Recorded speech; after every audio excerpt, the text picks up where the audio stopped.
Halo, selamat pagi semuanya.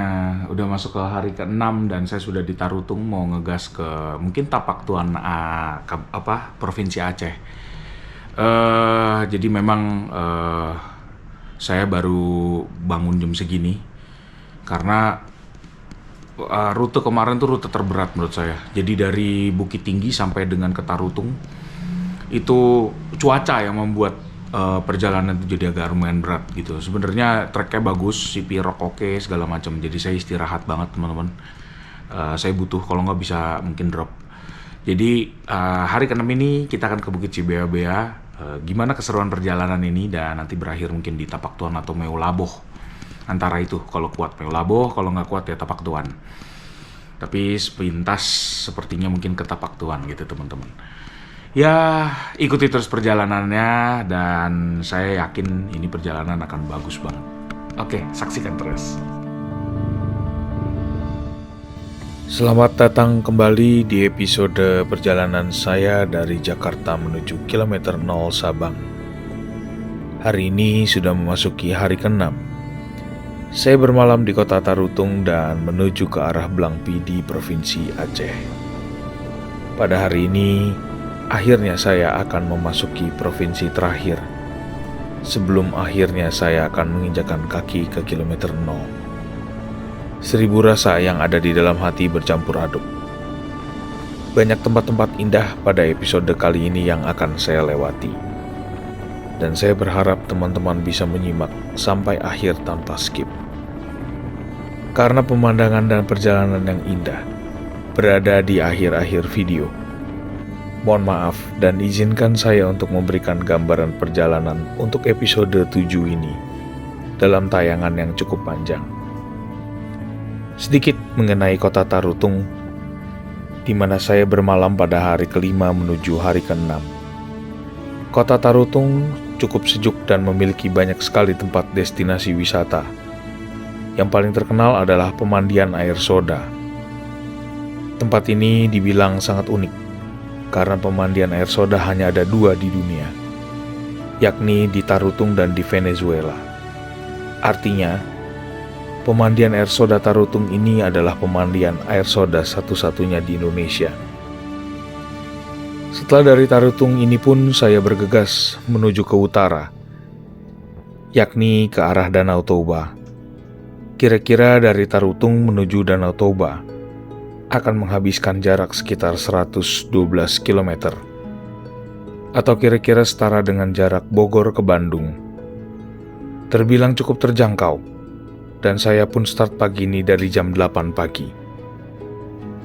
Hari ini pun saya akan menjalani hari touring yang cukup berat karena medan yang selain indah tapi juga curam dan ekstrim, ditambah cuaca yang akan didominasi dengan hujan pada pertengahan hingga akhir touring saya.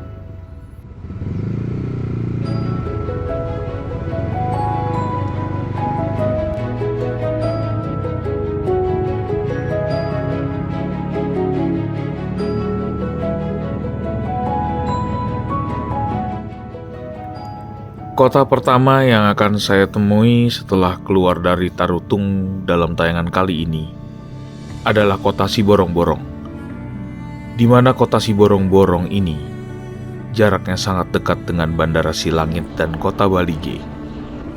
Terkenal juga sebagai kota transit dan pertemuan dari sisi barat, timur, utara, dan selatan Provinsi Sumatera Utara. Kota Siborong-Borong ini pun tergabung dalam wilayah Tapanuli Utara, memiliki luas 280 km persegi, dan dihuni oleh kurang lebih 51.000 jiwa. Berada tepat di selatan dari Danau Toba. Kota ini merupakan kota yang cukup ramai, dan sangat banyak aktivitas ekonomi di dalamnya. Tak lama dari kota tersebut, saya pun memasuki kota Lintong Nihuta. Kota ini salah satu kota yang mayoritas agama daripada penduduknya adalah Kristiani, mencapai hingga 99,92%, dan dihuni oleh sekitar 32.000 jiwa. Situasi perjalanan menuju ke utara daripada Pulau Sumatera ini tepatnya di Provinsi Sumatera Utara. Jalanannya sudah cukup bagus dan sudah sangat besar, dan juga melalui beberapa kota-kota besar juga. Tempat pengisian bahan bakar juga sudah mulai terlihat cukup banyak, walaupun di beberapa titik masih terlihat berjarak cukup jauh-jauh. Tetapi sampai di titik ini, saya tidak merekomendasikan bagi kawan-kawan yang ingin melintas dalam keadaan gelap. Kontur jalanan yang cukup berbahaya dan ekstrim menjadi alasan utama, disertai oleh penerangan jalan yang masih terlihat sangat jarang atau bahkan tidak ada sama sekali. Namun begitu, perjalanan pada siang hari terasa sangat indah. Pemandangan yang disuguhkan antara hutan, danau, dan gunung menjadi daya tarik utama tersendiri. Waktu membuat video ini pun, saya jadi teringat kembali memori-memori perjalanan dan ingin segera kembali ke tempat ini. Rasanya saya hanya mendengar dari orang-orang dulu bagaimana keindahan Danau Toba dan sekitarnya. Sungguh bahagia pada hari ini saya bisa merasakan sendiri experience dan pengalaman berkendara di sekitar Danau Toba ini.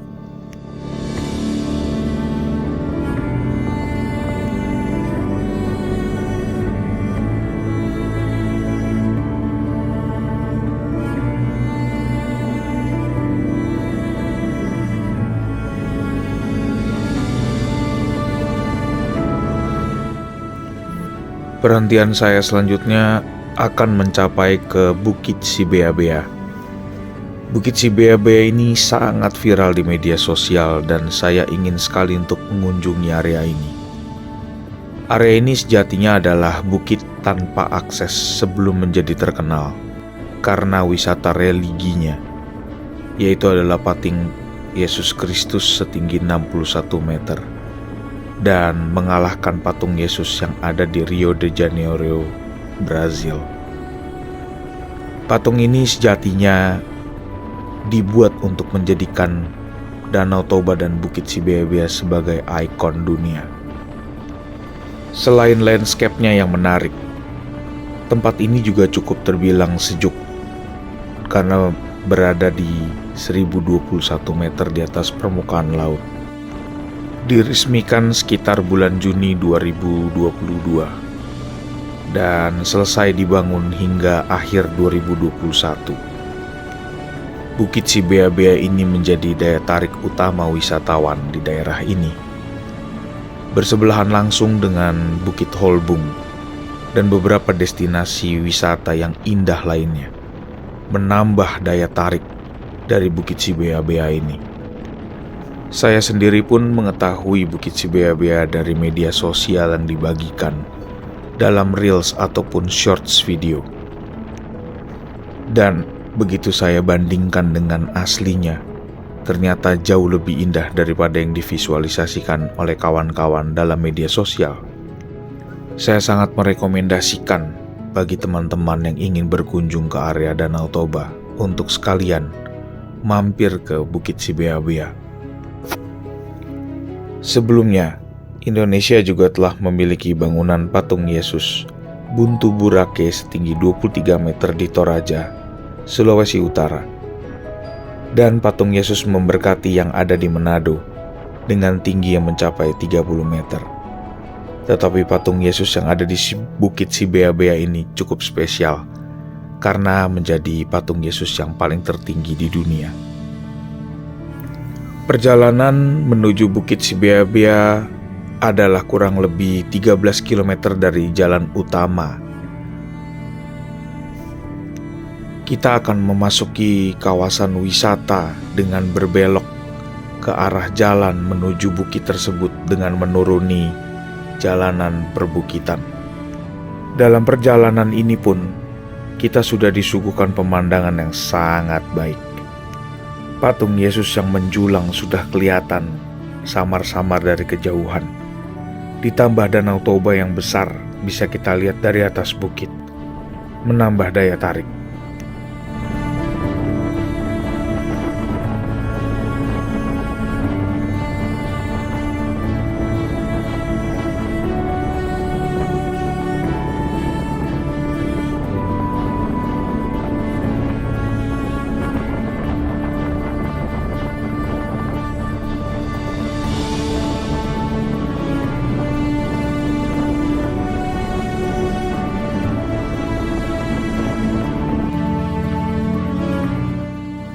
Terus terang saja, perjalanan menuju ke patung Yesus di Bukit Sibea-bea ini merupakan salah satu perjalanan yang terbaik dalam serangkaian perjalanan saya menuju Sabang Kilometer 0. Bukan hanya pemandangan yang disuguhkan yang membuat predikat sebagai perjalanan terbaik saya sematkan ke dalam perjalanan ini, tetapi juga suhu udara, kondisi jalan, dan juga pemandangan yang ada merupakan satu perpaduan yang luar biasa dalam perjalanan touring saya kali ini.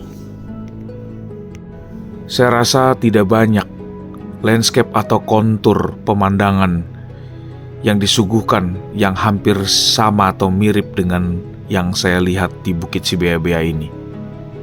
Menandakan bahwa daerah ini sangat unik dengan pemandangannya dan juga landscape-nya. Di beberapa tempat saya menemukan adanya kontur jalanan yang hampir mirip dengan yang ada di Bromo.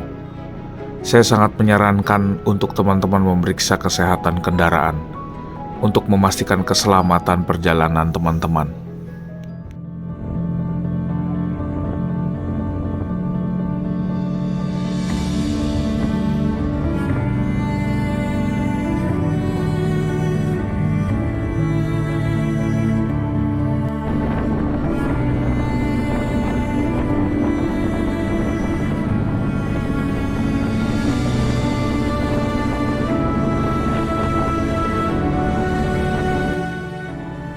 Pada video kali ini pun saya akan membagikan video perjalanan saya menyusuri jalan baru yang ada di Bukit Sibea-bea ini. Jalan yang terkenal dengan keloknya dan pemandangan yang ada di pesisir danaunya. Sangat luar biasa perpaduan pemandangan yang saya lihat di sini. Dengan sangat hati-hati kita harus bisa membawa kendaraan kita di daerah ini. Karena selain berkelok, turunan dan tanjakannya pun cukup curam. Ditambah kita pasti akan melihat pemandangan di sekitar kita, sehingga konsentrasi sangat dibutuhkan di sini. Namun begitu, memang ini adalah seperti teras surga buat saya. Perjalanan yang sungguh mengagumkan.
Hari pun semakin siang dan saya pun harus segera meninggalkan lokasi Bukit si Bea-Bea ini.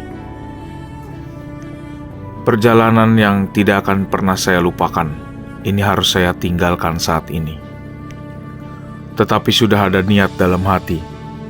Saya akan kembali ke tempat ini segera. Buat saya, tempat ini bukan hanya sekedar indah, tapi tempat ini terpatri di hati. Sangat kagum saya dibuatnya saat saya melihat patung setinggi 61 meter menjulang di pemandangan mata saya. Dan waktu juga yang harus memisahkan saya dengan tempat ini. Dan harus melanjutkan kembali perjalanan menuju Sidikalang. Dan akses perjalanan hanya ada satu. Itu artinya saya akan kembali ke tempat yang sama. Sedikit bonus buat saya, karena saya punya kesempatan 2 kali untuk bisa melihat pemandangan perjalanan yang indah ini.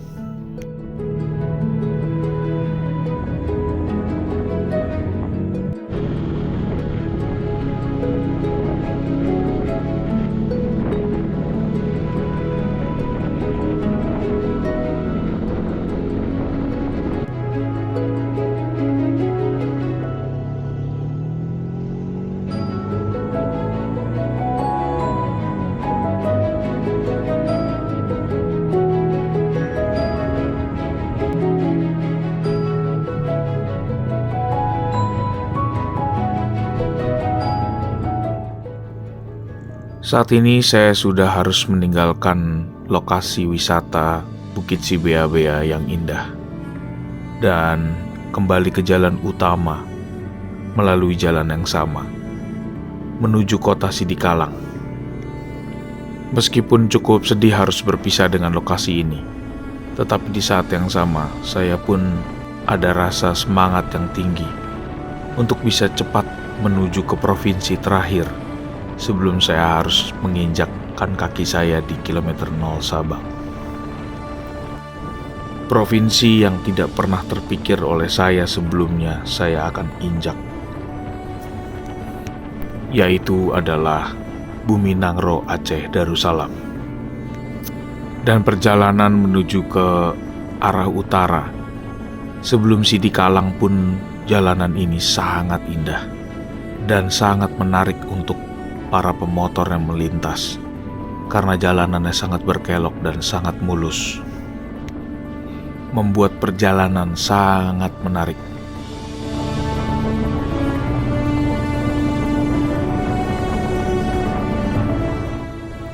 Terus terang, saat saya menuju utara dan melintasi kota Sidikalang, saya tidak menyadari di mana sebetulnya kota Sidikalang itu berada. Sehingga footage saya mungkin tidak bisa menunjukkan signage kota Sidikalang. Dan setelah dari kota yang saya tuju di utara daripada provinsi Sumatera Utara ini, yaitu adalah Sidikalang, saya bergegas menuju ke kota pertama yang ada di provinsi Nangro Aceh Darussalam, yaitu adalah kota Subulu Salam. Tetapi sebelum sampai ke Subulu Salam, saya mengalami satu kendala, yaitu sulit menemukan SPBU yang ada di perjalanan. Sehingga dapat saya informasikan bagi teman-teman yang ingin melintas, sebaiknya teman-teman mengisi bensin saat betul-betul melihat ada Pertamini atau SPBU Pertamina. Karena perjalanan dari mulai kota Sidikalang menuju Subulu Salam akan disuguhi kembali oleh hutan-hutan dan sangat sepi daripada kendaraan, dan juga cukup sulit menemukan SPBU. Sebetulnya di dalam peta tertunjuk ada satu lokasi SPBU pengisian dari Pertamina, tetapi saat saya melintas, SPBU tersebut tidak buka. Cukup sering kita akan menemukan SPBU yang tidak buka di provinsi Sumatera ini.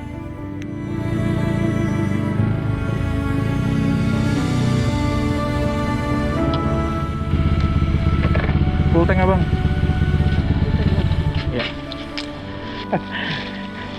Berapa? 110 sebentar 100.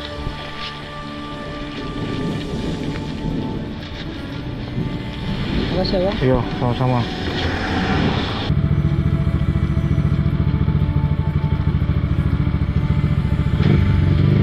Yuk.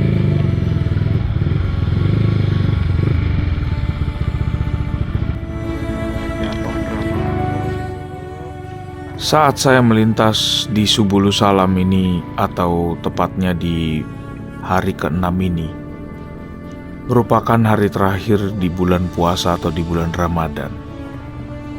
Atau dengan kata lain, nanti malam merupakan malam takbiran. Sangat sepi melintas di jalan ini pada hari terakhir di bulan Ramadan. Pemandangan yang akan sangat berbeda kita jumpai bila mana kita melakukan touring di Pulau Jawa. Bagi saya, berjalan di tengah hutan-hutan ini sungguh menarik dan menyenangkan hati. Karena dari kejauhan saya dapat melihat gunung-gunung dengan kabut-kabut.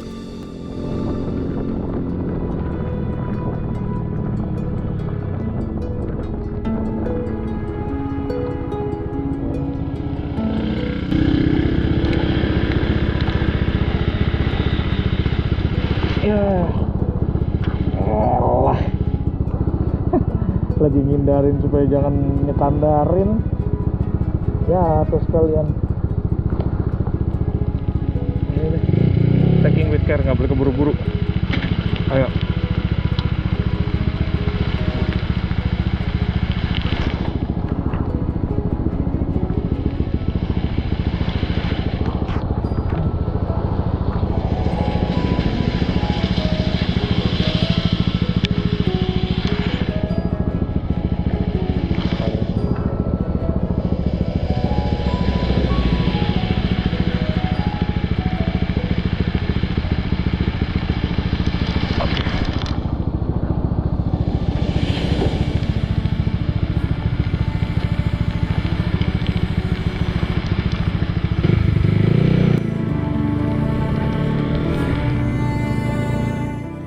Meskipun cuaca saat ini kurang mendukung, terjadi hujan yang cukup lebat, kecil, sedang, hingga besar.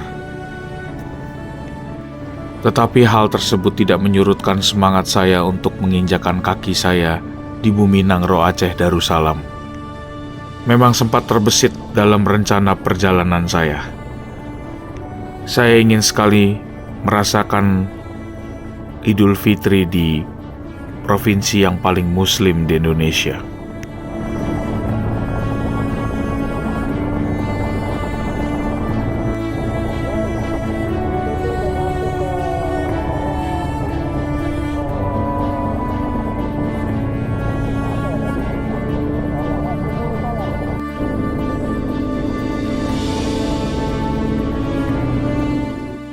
Perjalanan saat ini sangat licin, sehingga kalau teman-teman perhatikan, saya sangat memacu motor saya dalam kecepatan yang cukup rendah. Hal ini dikarenakan kondisi aspal yang dicampur dengan air, ditambah dengan tikungan dan menurun, dan juga tanjakan, membuat licin dari traksi ban yang saya gunakan saat ini. Karakteristik ban dual purpose yang saya pakai memang sepertinya kurang cocok untuk dipakai di aspal dengan kondisi basah seperti ini. Ditambah, jujur saja, memang kondisi bannya sudah hampir botak, sehingga grip untuk menikung sudah terasa kurang baik. Tetapi untuk hal-hal yang lain seperti performa mesin dan juga kenyamanan berkendara, saat ini masih dalam kategori yang sangat baik. Saya pun bersyukur hingga sampai dengan provinsi terakhir ini, motor ini tidak ada kendala berarti. Dan saya tidak menemui adanya obstacle yang cukup berat untuk bisa saya lewati bersama motor ini. Meskipun sepanjang perjalanan saya telah jatuh sebanyak 6 kali, tetapi sama sekali tidak ada fungsi dari motor ini yang malfunction atau mungkin rusak. Hanya ada terdapat baret-baret dan juga crash bar yang agak sedikit mengempit ke dalam. Tetapi itu semua masih dapat teratasi dan masih bisa dalam kategori yang sangat baik dan layak untuk dijalankan. Seperti yang kawan-kawan lihat, hujan pun sangat lebat dan tidak berhenti. Bahkan saya tidak melihat adanya tanda-tanda untuk bisa berhenti dalam waktu yang dekat. Dan dalam perjalanan ini saya pun tidak memakai jas hujan, karena memang buat saya memakai jas hujan cukup tidak nyaman. Sehingga saya terus dan memutuskan untuk melanjutkan perjalanan tanpa jas hujan.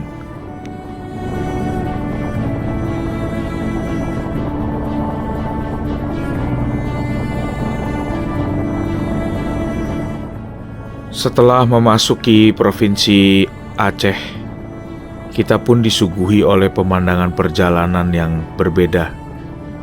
Memang banyak pohon-pohon sawit di kanan dan di kiri jalan. Tetapi dapat teman-teman lihat perjalanan yang saya lewati. Itu membelah bukit-bukit dan juga banyak sekali jalanan lurus yang bisa terlihat. Sangat indah dan sangat menarik untuk bisa kita lewati bersama dengan motor. Bisa saya kategorikan atau saya sebut perjalanan ini adalah perjalanan speeding, di mana jalanan banyak sekali kami temukan yang melurus tanpa berbelok sedikit pun, ataupun kalau berbelok tidak terlalu tajam dan sangat terlihat dari kejauhan untuk naik dan turunnya, sehingga sangat mungkin untuk kita melakukan speed yang cepat di area ini. Tetapi sekali lagi saya sarankan, apalagi ditambah dengan hujan yang saat ini terjadi, saya sangat menahan untuk tidak melewati batas kecepatan yang tidak aman.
Setelah saya bersenang-senang sedikit dengan speed yang ada di motor ini, dengan muatan yang cukup penuh saya bisa mencapai ke 117 km per jam.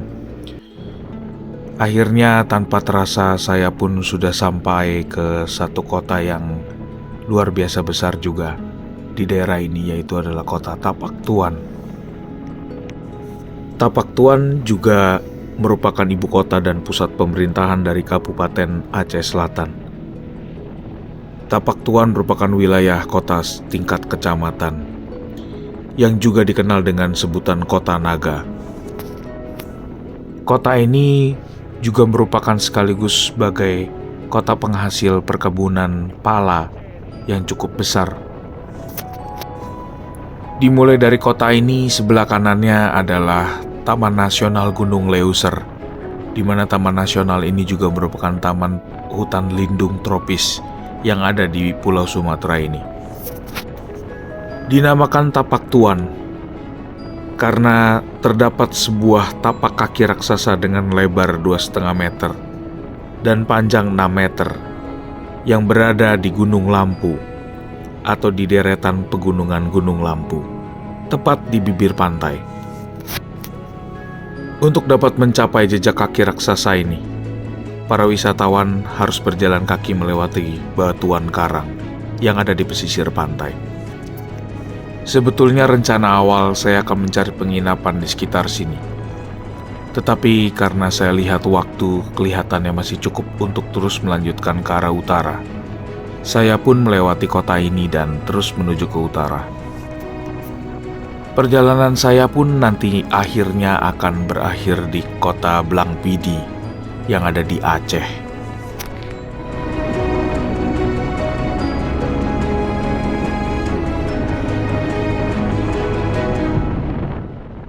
Sungguh senang rasanya saya bisa tetap menemani teman-teman hingga ke episode 7 ini. Di next episode, ke episode 8, saya akan membagikan perjalanan saya dari Blangpidi menuju Banda Aceh, di mana kita akan disuguhkan oleh pemandangan pantai dan gunung yang tidak main-main indah. Saya pun sangat takjub dalam perjalanan tersebut. Saya mengucapkan banyak terima kasih buat teman-teman semua yang hingga episode 7 ini tetap mendukung channel ini dan menyimak perjalanan saya. Semoga saya ke depan dapat menyuguhkan perjalanan-perjalanan kembali. Dan sampai bertemu di episode saya yang ke-8, yaitu adalah Blangpidi Banda Aceh, di mana semakin dekat dengan kilometer 0 Sabang. Terima kasih sekali lagi teman-teman. Assalamualaikum warahmatullahi wabarakatuh. Dan Shalom.